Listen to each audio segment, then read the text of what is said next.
નમસ્કાર વિદ્યાર્થી મિત્રો, હું છું રીતેશ ગઢવી અને સ્વાગત છે તમારું ધોરણ 10 ના આજના આ મેથેમેટિક્સના લેક્ચરમાં। મિત્રો, આજે આપણે ધોરણ 10 ચેપ્ટર નંબર 10 જેનું નામ છે વર્તુળ, આપણે આજે વર્તુળ ચેપ્ટરની શરૂઆત કરવા જઈ રહ્યા છીએ। હવે વર્તુળ ચેપ્ટર શરૂ કર્યા પહેલા આપણને વર્તુળ વિશે ખબર હોવી જોઈએ। વર્તુળ કોને કહેવાય એ ખબર હોવી જોઈએ। વર્તુળ સંબંધિત પદો કયા કયા છે એ ખબર હોવી જોઈએ, તો આપણે આજે આ વર્તુળ ચેપ્ટરની શરૂઆત કરી શકીશું। તો સૌથી પહેલા આજના લેક્ચરમાં આપણે સૌથી પહેલા તો વર્તુળ કોને કહેવાય એ ભણવાનું છે। આ વર્તુળ નું આપણું પૂર્વ જ્ઞાન છે કે આગળ આપણે શું ભણી ગયા છીએ એ ભણવાનું છે, એટલે કે ઇન્ટ્રોડક્શન આપણે ભણવાનું છે વર્તુળનું। વર્તુળમાં કયા કયા પદો આવે છે, વર્તુળ સંબંધિત કયા કયા પદો છે એની વ્યાખ્યાઓ જોવાની છે, પછી આપણે ચેપ્ટરમાં આગળ દાખલાઓ અને પ્રમેયો કરી શકીશું। ઓકે, તો સૌથી પહેલા ચાલુ કરીએ આપણે વર્તુળ ચેપ્ટર। ચાલો, ચેપ્ટર નંબર 10 વર્તુળ ધોરણ 10 ચાલો જોઈએ। સૌથી પહેલા આપણે ઇન્ટ્રોડક્શન જોઈ લઈએ વર્તુળનો। ચાલો, હવે ઇન્ટ્રોડક્શનમાં આપણને પહેલા તો પ્રશ્ન થશે કે સર વર્તુળ એટલે શું થાય ને? પ્રશ્ન શું થાય કે વર્તુળ એટલે શું? સર મને વ્યાખ્યા આપો। મારે શું જોઈએ છે તો કે વર્તુળની વ્યાખ્યા મારે જોઈએ છે। વર્તુળને મારે કેવું હોય કે આ વર્તુળ છે, તો કેવી રીતે કહું એ મને તમે કહો। તો ચાલો સમજો, અહીંયા સૌથી પહેલા વર્તુળ એટલે શું। ઓકે, વ્યાખ્યા પ્રમાણે જુઓ, પછી તમને યાદ કેવી રીતે રાખવી એ તમને સમજાવું। એક સમતલના, કોઈ એક સમતલ છે, જુઓ આ બધી વસ્તુ સમતલમાં થશે। વર્તુળ કેમાં આવે છે? સમતલમાં, કોઈ એક સપાટીમાં, બરોબર। કોઈ એક સમતલના એક ચોક્કસ બિંદુથી, કોઈ સમતલ છે એનું એક ચોક્કસ બિંદુ લઈ લ્યો, ચાલો, બરોબર। અચળ ધન અંતરે આવેલા બિંદુઓના સમૂહને વર્તુળ કહે છે। શું કીધેલું છે તો કે એક સમતલના એક ચોક્કસ બિંદુથી અચળ ધન અંતરે આવેલા બિંદુઓના સમૂહને શું કહે છે? વર્તુળ કહે છે। હવે અત્યારે કાંઈ મગજમાં બેસશે નહીં। સૌથી પહેલા જો આ આકૃતિ શું કહેવા માંગે છે કે જુઓ, હવે આ વ્યાખ્યામાં ધ્યાન રાખજો અને આ આકૃતિમાં ધ્યાન રાખજો। ચાલો, શું કીધેલું છે તમને કે કોઈ એક સમતલ, એટલે કે જો આ નીચે પાટિયું આપેલું છે, કોઈ એક સમતલનું કોઈ બિંદુ, આ વચ્ચે એક હું બિંદુ લઈ લઉં, કોઈ એક સમતલનું બિંદુ લઈ લઉં, બરોબર। એક સમતલના એક ચોક્કસ બિંદુથી, કોઈ એક સમતલના એક ચોક્કસ બિંદુથી, એક બિંદુ મેં ચોક્કસ કરી લીધું કે આ બિંદુથી અચળ ધન અંતરે, જો અચળ અને ધન બે શબ્દો વાપરેલા છે અહીંયા। અચળ ધન અંતરે એટલે શું? અચળ એટલે ચોક્કસ, ફિક્સ અંતર હોવું જોઈએ। અંતર અચળ એટલે કે બદલાશે નહીં। ધન એટલે તો કે ધન એટલે કે પોઝિટિવ, ઋણ હશે નહીં। અંતર હંમેશા કેવું હોય? ધન। હવે જુઓ, એક સમતલના એક ચોક્કસ બિંદુથી અચળ ધન અંતરે, આ સમતલ છે, આ એનું કોઈ ચોક્કસ બિંદુ છે, ત્યાંથી અચળ ધન અંતરે ગમે એટલું અંતર લઈ લ્યો, કોઈ પણ અંતર તમે લઈ શકો છો। ચાલો, મેં આ અંતર લઈ લીધું। અચળ ધન અંતરે આવેલા બિંદુઓના સમૂહને, હવે સર આ ન સમજાણું, બિંદુઓના સમૂહને એટલે શું? બરોબર, જુઓ, વર્તુળ જે છે એક બિંદુઓનો સમૂહ છે। શું છે? વર્તુળ જે છે એક બિંદુઓનો સમૂહ છે। કેવી રીતે? જુઓ, અહીંયા તમને દેખાડું। ચાલો, આ એક બિંદુ છે, હા, આ બિંદુ છે, આ બિંદુ છે, આ બિંદુ છે, આ બિંદુ, બધા બિંદુઓ છે એ બધા બિંદુ એકબીજાના શું છે? સાવ બાજુમાં છે, બરોબર। તો આ શું થયું? એક બિંદુઓનો સમૂહ।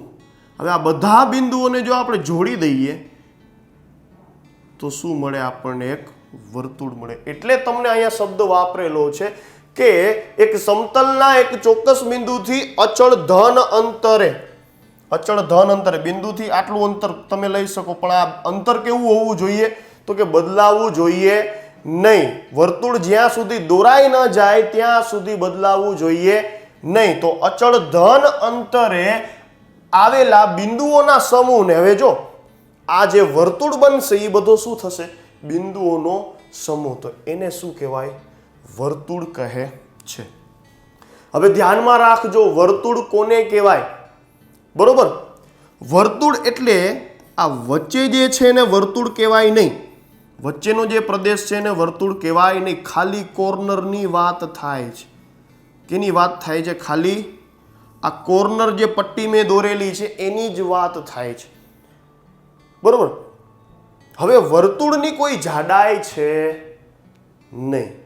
તમે વિચારતા છો સર આપણા મમ્મી ઘરે બંગડી પહેરે છે તો બંગડી પહેરે છે એ વર્તુળ કહેવાય? એ ઘન પદાર્થ થઈ ગયો. કેવો પદાર્થ થઈ ગયો? ઘન. વર્તુળ ખાલી ઇમેજિનેશન આપણે કરીએ છીએ કે ભાઈ આ એટલે ખાલી વર્તુળ.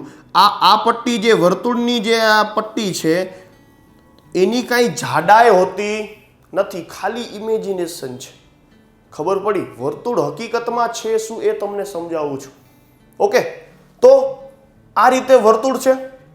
બરોબર, ચાલો જોઈએ. હવે આ વિડીયોમાં આપણે જોઈએ કે ભાઈ વર્તુળ કેવી રીતે દોરવામાં આવે છે અને આ વ્યાખ્યાનો ઉપયોગ કેવી રીતે કરે છે. જુઓ, આ વ્યાખ્યા વાંચતા જાઓ અને અહીંયા ધ્યાન રાખતા જાઓ. ચાલો, શું કીધું છે? એક સમતલ, એટલે આ સમતલ કાગળિયું છે. ચોક્કસ બિંદુથી, વચ્ચેના કોઈ એક બિંદુથી અચળ ધન અંતરે આવેલા બિંદુના સમૂહને શું કરે છે? કંઈક ફિક્સ અંતર રાખે છે અને પછી બિંદુઓનો શું કરે છે? સમૂહ લે છે, જેનાથી શું બને છે? વર્તુળ બને છે. ખબર પડી વર્તુળ એટલે શું? ઓકે, ચાલો આગળ વધીએ. હવે આપણે જોવાના છે વર્તુળ સંબંધિત પદો. હવે વર્તુળ સંબંધિત પદો એટલે શું? બરોબર, સર તમે કહી દીધું કે વર્તુળ સંબંધિત પદો આપણે ભણવાના છે, તો એ પદો કયા કયા છે? જો આપણે ધોરણ 9માં ઘણી બધી વસ્તુઓ ભણી ગયા વર્તુળ સંબંધિત પદો, એટલે કે વર્તુળમાં કયા કયા પદ આવે છે, જેમ કે ત્રિજ્યા, વ્યાસ છે, વૃત્તાંશ છે, વૃત્તખંડ છે. બરોબર, તો આ બધા પદો જે છે એ શું છે તો કે વર્તુળ સંબંધિત પદો છે. સૌથી પહેલા ત્રિજ્યા કોને કહેવાય એ જ આપણને ના ખબર હોય તો આપણે આ ચેપ્ટરને આગળ કેમ વધારવાનું? વધારી શકે નહીં. વ્યાસ એટલે ના ખબર હોય મને, વૃત્તખંડ એટલે ના ખબર હોય, વૃત્તાંશ કોને કહેવાય એ ના ખબર હોય, સ્પર્શકો કોને કહેવાય એ ના ખબર હોય, તો આ ચેપ્ટર આપણે ભણી શકીએ નહીં. તો એટલા માટે આપણે સૌથી પહેલા આજે 9મા ધોરણનું સંપૂર્ણ જ્ઞાન એટલે કે બધી વ્યાખ્યાઓ આપણે ભણી લઈએ, ત્યારબાદ ધીમે ધીમે આગળ વધીશું. ઓકે, ચાલો વર્તુળ સંબંધિત પદોમાં જોઈએ. પહેલું પદ શું છે તો કે ત્રિજ્યા કોને કહેવાય? વર્તુળની ત્રિજ્યા કોને કહેવામાં આવે છે?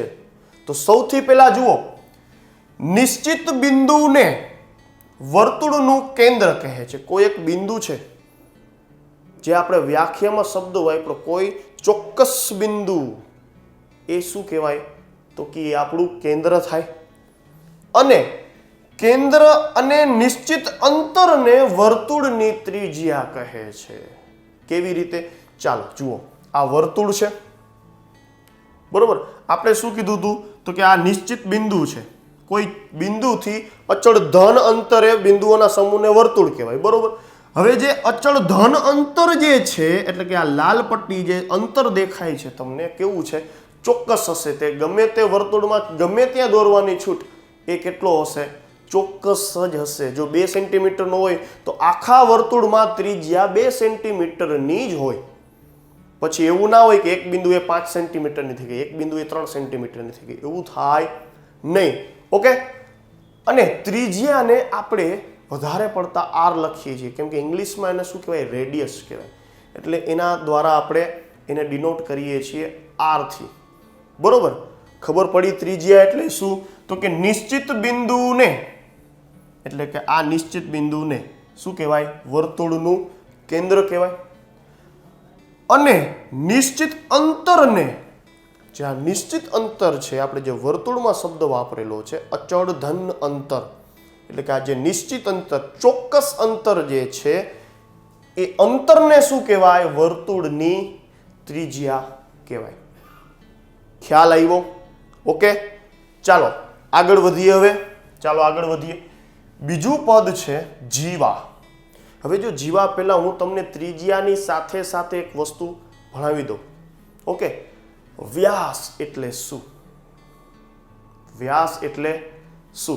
ચાલો હવે જીવા પછી એ ભણશું. ચાલો વ્યાસ એટલે શું, અથવા તો અહીંયા તમને પહેલા હું કહી દઉં. મને એવો વિચાર આવ્યો કે તમને પહેલા કહી દઉં, પણ પહેલા જીવા ગોતી લઈએ અને પછી વ્યાસ ભણી લઈએ, કેમ કે જીવા ઉપરથી વ્યાસની વ્યાખ્યા સમજવી સહેલી છે. ઓકે, એટલા માટે ચાલો જીવા એટલે શું?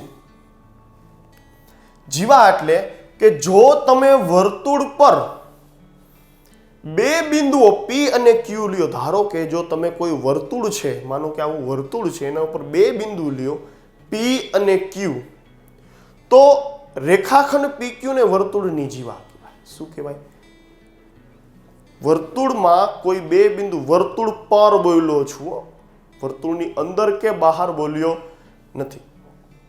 જો આ વર્તુળ છે, આ વર્તુળમાં મેં એક બિંદુ અહીંયા P લઈ લીધું, અહીંયા એક બિંદુ Q લઈ લીધું,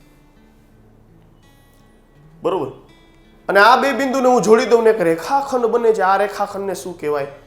જીવા. જરૂરી નથી કે તમે બે બિંદુ અહીંયા જ લ્યો, વર્તુળમાં ગમે ત્યાં લઈ લેવાની છૂટ. થશે શું? જીવા જ થશે. ખબર પડી? થશે શું? જીવા. ઓકે, ખબર પડી? ચાલો, એટલે કે અહીંયા PQ છે, કદાચ અહીંયા નીચે પણ બિંદુ ક્યાં લેવાના? વર્તુળ પર. આ વર્તુળની પટ્ટી જે તમને દેખાય છે, જ્યાં સુધી તમને વર્તુળ દેખાય છે એની ઉપર જ બિંદુ લેવાનું છે. બહાર કે અંદર બિંદુ હોય તો વર્તુળ પર થાય નહીં, વર્તુળની ઉપર ગણાય નહીં. ઓકે, ચાલો જીવા ખબર પડી ગઈ, ત્રિજ્યા ખબર પડી ગઈ. હવે આવે છે ચાપ. ચાપ પહેલા હું તમને વ્યાસની વ્યાખ્યા આપી દઉં. વ્યાસ કોને કહેવાય? વર્તુળનો વ્યાસ. વર્તુળનો વ્યાસ એટલે, ચાલો, વર્તુળનો વ્યાસ એટલે વર્તુળની મોટામાં મોટી જીવા એટલે વર્તુળનો વ્યાસ. શું બોલ્યો? હું રિપીટ કરું. વર્તુળની મોટામાં મોટી જીવા એટલે વર્તુળનો વ્યાસ. હવે એ કેમ ખબર પડે કે સર મોટામાં મોટી જીવા છે? જુઓ અહીંયા, માનો કે ભાઈ અહીંયા આ વર્તુળ છે, આ એની જીવા છે. આ જીવા કેવી છે? કે નાની જીવા છે. હવે કદાચ હું અહીંયા બિંદુ લઉં અને એક બિંદુ અહીંયા લઉં તો જીવા આનાથી કેવી થઈ જાય? મોટી થઈ જાય. એ જ રીતે માનો કે અહીંયા જો આપણું કેન્દ્ર હોય તો અહીંયા એક બિંદુ લઉં અને અહીંયા એક બિંદુ લઉં. માનો કે અહીંયા આપણું કેન્દ્ર હોય તો અહીંયા જે જીવા બનશે કેવી બનશે? તો કે આવડી બનશે. વ્યાખ્યામાં એમ કહી શકી કે વર્તુળના કેન્દ્રમાંથી પસાર થતી જીવાને વ્યાસ કહેવાય. બરોબર. હવે અહીંયા કેન્દ્ર છે તો આ જીવા હંમેશા કેવી હશે? કેન્દ્રમાંથી જ્યારે જીવા પસાર થાય ત્યારે એ જીવા હંમેશા મોટામાં મોટી હશે. જુઓ હવે પછીની જીવા જુઓ તો કે અહીંયા એક બિંદુ લઉં ને એક બિંદુ અહીંયા લઉં તો વળી નાની થતી ગઈ. અહીંયા એક બિંદુ લઉં અને એક બિંદુ અહીંયા લઉં તો વળી શું થતી જાય? નાની. એક અહીંયા બિંદુ લઉં અને એક અહીંયા બિંદુ લઉં તો વળી શું થતી જાય? નાની. એટલે જે કેન્દ્રવાળી જે જીવા છે એ જીવા હંમેશા, આ આપણે કેની વાત કરીએ છીએ? તો કે વ્યાસની વાત કરીએ છીએ. કેની વાત કરીએ છીએ અત્યારે? આપણે વ્યાસની. આપણે જીવાની વાત તો કરી લીધી, P અને Q. વ્યાસ એટલે શું? તો કે વર્તુળના કેન્દ્રમાંથી પસાર થતી જીવા અથવા તો વર્તુળની મોટામાં મોટી જીવાને શું કહેવાય? વ્યાસ કહેવાય. બીજી વસ્તુ, વ્યાસને આપણે D વડે દર્શાવી. કેના વડે? વ્યાસને આપણે D વડે દર્શાવી. કેના વડે? D વડે. હવે વ્યાસ એટલે શું? જુઓ, આ આખો વ્યાસ છે તો અહીંયાથી લઈને આટલો ભાગ તો ત્રિજ્યા થાય R, અને અહીંયાથી લઈને આટલો ભાગ એ કેટલી થાય? ત્રિજ્યા. એટલે વ્યાસ એટલે શું? ત્રિજ્યાનું ડબલ. ત્રિજ્યાનો શું થાય? ડબલ. કેમ કે બે ત્રિજ્યા અહીંયા ભેરી થાય છે. એક અહીંયા જો આ ત્રિજ્યા માનો કે આર છે, આવડી નાવડી ત્રિજ્યા અહીંયા મૂકી દો તો આખો શું થઈ જાય? વ્યાસ. તો આખો વ્યાસ એટલે 2r, બે ત્રિજ્યા ભેરી થાય તો d બરાબર 2r. આવું પણ તમે લખી શકો છો. ખબર પડી? હા, તાજું કરીએ છીએ ધોરણ 9 નું આપણે તાજું કરીએ છીએ. આવડતું હોય તો બહુ સારી વસ્તુ છે, પણ ના આવડતું હોય, ભૂલાઈ ગયું હોય તો અહીંયા ધ્યાન રાખો. બરોબર? ઓકે, ચાલો. હવે છે ચાપ. ચાપ એટલે શું? વર્તુળ પરના બે બિંદુઓ વચ્ચેના ભાગને વર્તુળનું ચાપ એટલે કે ARC અર્ક કહે છે. શું કીધું? વ્યવસ્થિત વાંચો. વર્તુળ પરના, ચાલો આ વર્તુળ પરના, એની ઉપર, વચ્ચે કીધું નથી. વર્તુળ પરના બે બિંદુઓ વચ્ચેના ભાગને, હવે તમને એમ કીધું સાહેબ બે બિંદુઓ વચ્ચેનો ભાગ એટલે આનો થાય, પણ વર્તુળનો ભાગ કીધો છે, વર્તુળની અંદરનો ભાગ કીધો નથી. ખબર પડી? વિસ્તાર શબ્દ વાપરેલો નથી. આ જો વિસ્તાર શબ્દ વાપરે તો આપણે કંઈક કહી શકીએ, પણ તમને શું કીધું છે? વર્તુળ પરના કોઈ બે બિંદુ વચ્ચેનો ભાગ કેનો કીધો છે? વર્તુળનો જ ભાગ કીધો છે. વચ્ચેનો એટલે વર્તુળનો કેટલો ભાગ કહેવાય? તો કે આટલો જ ભાગ કહેવાય વર્તુળનો. તો એને શું કહેવાય? ચાપ કહેવાય વર્તુળનું. ખબર પડી? ચાલો આગળ વધીએ. અર્ધવર્તુળ કોને કહેવાય? હવે આખું વર્તુળ હોય તો અર્ધવર્તુળ તો તમને આવડે જ, તોય છતાં આપણે જોઈ લઈએ અર્ધવર્તુળ કોને કહેવાય. જ્યારે P અને Q એ વ્યાસના અંત્ય બિંદુ હોય, P અને Q જ્યારે વ્યાસના શું હોય? અંત્ય બિંદુ એટલે છેવાડાના બિંદુ, અંત્ય બિંદુ, છેવાડાના બિંદુ હોય ત્યારે બંને ચાપ સમાન છે અને તેમને અર્ધવર્તુળ કહે છે. જુઓ, P અને Q આ બંને બિંદુ છે. આ શું છે? આ બિંદુ P અને આ બિંદુ Q. આ વચ્ચે છે શું છે? તો કે આ વચ્ચે છે આપણો વ્યાસ છે. શું છે? વ્યાસ. હવે વ્યાસના અંત્ય બિંદુ P અને Q એ શું હોય? તો કે અંત્ય બિંદુ હોય કે ના વ્યાસના હોય ત્યારે, વ્યાસના અંત્ય બિંદુ હોય ત્યારે બંને ચાપ સમાન છે. હવે આ બિંદુમાંથી જે આપણને ચાપ મળે છે આ એ ઉપર પણ સમાન હશે અને કદાચ નીચે જો વર્તુળ હોય તો એ પણ કેવું હશે? સમાન હશે. ઉપરની ચાપ અને નીચેની ચાપ બંને કેવી હશે? સમાન હશે. તો તેમને શું કહેવાય? અર્ધવર્તુળ કહેવામાં આવે છે. ખબર પડી અર્ધવર્તુળ એટલે શું? તો કે હા.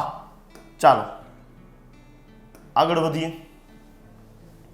અર્ધવર્તુળ એટલે ખબર પડી ગઈ. ચાલો હવે છે પરિઘ. બરોબર? પરિઘ એટલે શું? જો આ બધા શબ્દોનો ઉપયોગ આપણે આગળ આ ચેપ્ટરમાં દાખલાઓમાં, પ્રમેયોમાં કરવાનો છે. આનો ઉપયોગ થવાનો છે, એટલા માટે આપણે ભણીએ છીએ. તો વ્યવસ્થિત રીતે આગળ પાછળ ડાફોડિયા માર્યા સિવાય અહીંયા ધ્યાન રાખજો, જેથી કરીને તમને 9મા ધોરણની બધી વસ્તુઓ ખબર પડી જાય. હવે વર્તુળની પૂર્ણ લંબાઈને પરિઘ કહે છે. પરિઘ એટલે શું? વર્તુળની પૂર્ણ લંબાઈને પરિઘ કહે છે. પૂર્ણ લંબાઈ એટલે શું? બરોબર? પૂર્ણ લંબાઈ એટલે વર્તુળ મેં માનો કે કોઈ એક બિંદુથી ચાલુ કર્યો દોરવાનો, તો એક બિંદુથી દોરવાનું ચાલુ કરવું છે અને ફરી પાછો એને બિંદુએ પાછો આવું છું, તો એક પૂર્ણ લંબાઈ કહેવાય. શું કહેવાય? એકવાર વર્તુળને મેં શું કરેલું છે?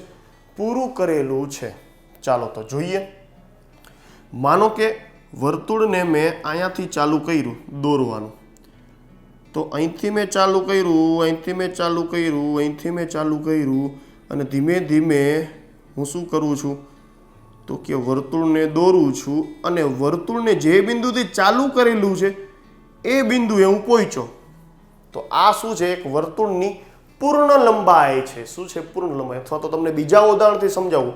માનો કે ભાઈ સવારમાં હું વોકિંગ કરવા જાઉં છું અથવા તો રનિંગ કરવા જાઉં છું. હવે રનિંગ કરવાનું મેં આ બિંદુએથી સ્ટાર્ટ કર્યું, બરોબર? મારી પાસે આવું ગોળ મેદાન છે અથવા તો એવો કોઈ એવી જગ્યા છે જ્યાં સર્કલ થાય છે, તો કોઈ આ અંતરેથી દોડવાનું ચાલુ કર્યું મેં, ચાલુ કર્યું અને જ્યાંથી મેં દોડવાનું રનિંગ કરવાનું ચાલુ કરેલું છે ત્યાં ફરી પાછો હું પહોંચીને ઊભો રહી જાઉં છું.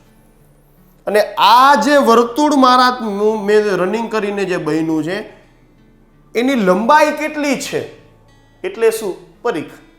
ખબર પડી? એની લંબાઈ કેટલી છે, હું જેટલું દોડ્યો એ કેટલું દોડ્યો એને કહેવાય પરિઘ. ખબર પડી? પરિઘ એટલે શું? તો કે વર્તુળની પૂર્ણ લંબાઈ. જ્યાંથી ચાલુ કરો ત્યાંથી ફરી પાછા આવી જાઓ એટલી જે લંબાઈ છે એને શું કહેવાય? પરિઘ કહેવાય. બરોબર. ચાલો આગળ વધીએ. હવે વૃત્તખંડ કોને કહેવાય? જો વૃત્તખંડ, વૃત્તાંશ, આ બંને વસ્તુઓ તમારે સમજવી પડશે.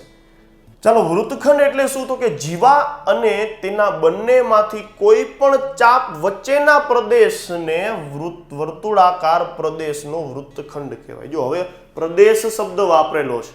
પ્રદેશ શબ્દ વાપરેલો હોય એટલે અંદરનો ભાગ આવી જાય. શું કીધું છે? તો કે જીવા અને તેના બંનેમાંથી કોઈ પણ ચાપ, જીવા અને ચાપ, કેટલી ચાપ હોય? 2 ચાપ થાય. માનો કે આ જીવા છે, જો આ બિંદુ અને આ બિંદુ જો જીવા છે તો એની 2 ચાપ થાય. એક તો ગુરુ ચાપ એટલે કે મોટી ચાપને શું કહેવાય? ગુરુ ચાપ. નાની ચાપને શું કહેવાય? તો કે લઘુ ચાપ. 2 ચાપ હોય. આ બંનેમાંથી એટલે કે બંને ચાપમાંથી કોઈ પણ ચાપ વચ્ચેના પ્રદેશને વર્તુળાકાર પ્રદેશનો વૃત્તખંડ કહેવાય. હવે જો આ નાની ચાપ અને જીવા વચ્ચેનો પ્રદેશ હોય, નાની ચાપ અને આ જીવા ગણી લ્યો તમે, એની વચ્ચેનો પ્રદેશ હોય તો એને શું કહેવાય? વૃત્તખંડ જ કહેવાય. બરોબર, એને પણ વૃત્તખંડ કહેવાય. પણ નાની ચાપ અને જીવા વચ્ચેનો પ્રદેશ હોય એને લઘુ વૃત્તખંડ કહેવાય. શું કહેવાય? લઘુ એટલે નાનું. નાની ચાપમાંથી જે વૃત્તખંડ બન્યો છે અને જીવામાંથી જે વૃત્તખંડ બન્યો છે એને શું કહેવાય? લઘુ વૃત્તખંડ. કદાચ હું આને ના વિચારું અને આ પ્રદેશને વિચારું તો આને શું કહેવાય? તો કે ગુરુ વૃત્તખંડ. શું કહેવાય? આને પણ વૃત્તખંડ જ કહેવાય, ગુરુ વૃત્તખંડ. જો અહીંયા દોરેલું છે એ રીતે હું આને ના વિચારું, નીચેના પ્રદેશને ના વિચારું અને એવું વિચારું કે ભાઈ ચાપ અને જીવાની વચ્ચેનો પ્રદેશ એટલે આ મોટો પ્રદેશ વિચારું તો એને ગુરુ વૃત્તખંડ કહેવાય. શું કહેવાય? ગુરુ વૃત્તખંડ. જુઓ આને શું કહેવાય? તો કે લઘુ વૃત્તખંડ. શું કહેવાય આને? લઘુ વૃત્તખંડ. આને શું કહેવાય? તો કે ગુરુ વૃત્તખંડ. મોટું એટલે ગુરુ. ખબર પડી? ઓકે, ચાલો, લઘુ વૃત્તખંડ અને ગુરુ વૃત્તખંડ તમને ખબર પડી ગયેલી છે. આગળ વધીએ. વૃત્તાંશ કોને કહેવાય? હવે વૃત્તાંશ કોને કહેવાય? તો કે ચાપ અને વર્તુળના કેન્દ્રથી, પેલા તમે ઇમેજિનેશન કરો કે ભાઈ આ વ્યાખ્યા શું કહેવા માંગે છે. પેલા ચાપ એવું આવે એટલે ચાપ યાદ હોવી જોઈએ કે ચાપ એટલે આવું હોય. ચાપ અને વર્તુળના કેન્દ્રથી ચાપના બંને અંત્ય બિંદુઓને જોડતી 2 ત્રિજ્યાઓ વચ્ચેના વર્તુળાકાર પ્રદેશના ભાગને વૃત્તાંશ કહેવાય. ખબર પડી ગઈ? કે ભાઈ માનો કે ચાપ હોય, હવે ચાપના 2 અંત્ય બિંદુ છે, ત્યાંથી વર્તુળના કેન્દ્રમાં એવી 2 ત્રિજ્યા દોરવાની એટલે કેવો આકાર થાય? આપણે જ્યારે તરબૂચ લેવા જઈએ, બરોબર, તો તરબૂચ લેવા જઈએ ત્યારે ઓલો તરબૂચ કાપીને આપે છે આપણને, તો એવો આકાર થયો. શું થયો? તરબૂચ આપણને કાપીને આપે અને પછી આપણે એનું ટેસ્ટિંગ કરીએ તો એ આકાર કેવો હોય? ચાલો જુઓ. બરોબર, આવો કંઈક આકાર હોય, ત્રિકોણ જેવો આવો કંઈક આકાર હોય. તો આવા આકારને શું કહેવાય? વૃત્તાંશ કહેવાય. જુઓ હવે, ચાપ અને વર્તુળના કેન્દ્રથી ચાપના બંને અંત્ય બિંદુઓ, જો અહીંયા શું છે? આ ચાપ છે, આ શું છે? આખી ચાપ છે. ચાપ અને એના 2 અંત્ય બિંદુઓ, ચાપ અને વર્તુળના કેન્દ્રથી ચાપ અને વર્તુળના કેન્દ્રથી, આ વર્તુળનું કેન્દ્ર અને ચાપના અંત્ય બિંદુઓને જોડતી 2 ત્રિજ્યા એટલે કે આ એક ત્રિજ્યા અને આ બીજી ત્રિજ્યા, એના વચ્ચેના વર્તુળાકાર પ્રદેશને શું કહેવાય? વૃત્તાંશ કહેવાય. ખબર પડી ગઈ?